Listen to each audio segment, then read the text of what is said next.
We can now bring in Lola Vallejo, Director of the Diplomacy Program at the European Climate Foundation. Thank you so much for joining us on the program today. You will be heading to Brazil for this summit. What are some of the main priorities for you?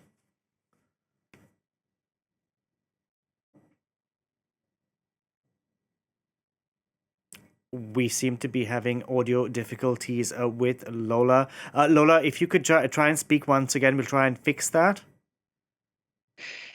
The priority for the upcoming summit is for countries to come with increased commitments and actually to take stock of where commitments to date are taking us, and really grappling with the gap between where countries' commitments take us and where we should be going to meet the overall climate objectives. We know that these are insufficient to ward off the worst effects of climate change.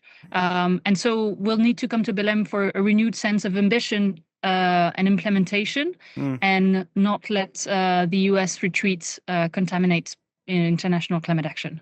Because we're having the US retreat at a time when we're having European countries belt tighten on a number of fronts. You must be aware of this as well. How do countries in the global south explain to the developed world that this is a real problem? I speak to family in India who are telling me the monsoon has stretched on for 6 months now, over 6 months. Right now, as we're speaking, we see the Philippines battered by Asia's worst typhoon this year, and now it's heading to Vietnam. So these countries are really feeling the effects of climate change.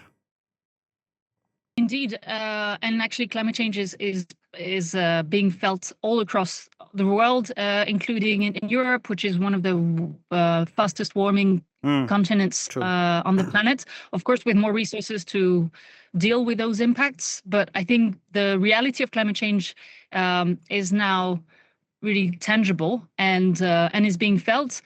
I think what I find interesting is in the global south, we see more and more climate change mitigation also becoming an economic and a growth story rather than also an environmental problem. So I think there's two sides. The COPs are a moment where you talk about the justice aspect and how are historical polluters contributing to global south, basically catching up on the race and having the means to take part in the economic revolution. But in many places, you'll have, for instance, Pakistan installing solar power at record rates that would really, make European countries blush. So I feel like it's now a global race, and one that is actually being led by China, which owns, more than 70% of global battery production and 80% of solar production.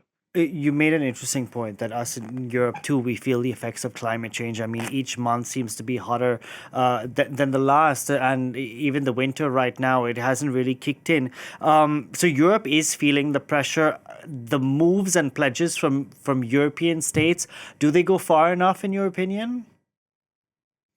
So I would say that's the latest political compromise of environment ministers to meet 90% reduction by 2040 is a huge commitment. And there's an intermediary target that is going to be brought forward to Belém as Europe's contribution. I think it really shows that Europe is still committed. Of course, there's some caveats and some compromises that had to be made to get to that political result, because a lot of countries showed concerns around competitiveness, prices of energy, and national circumstances.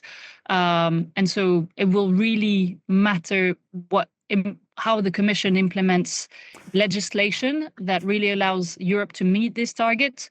But I would say that overall, Europe has really stepped up and can come to COP with a decent contribution, one that is, if it hits the highest part of the range, and is going to be really really good in terms of environmental integrity. Lola, very briefly, what do you make of the fact that the leaders of the United States, China, and India are giving this event a skip?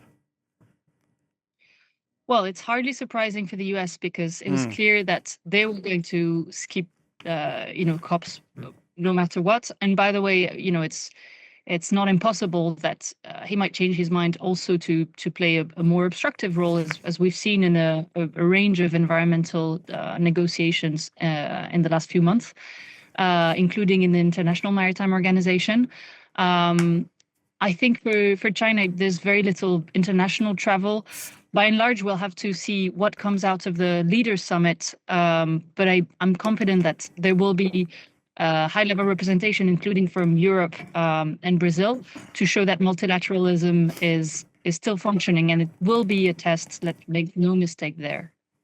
Lola, we're going to leave it there. Thank you so much for joining us on the program. That was Lola Vallejo joining us. Now, as the government shut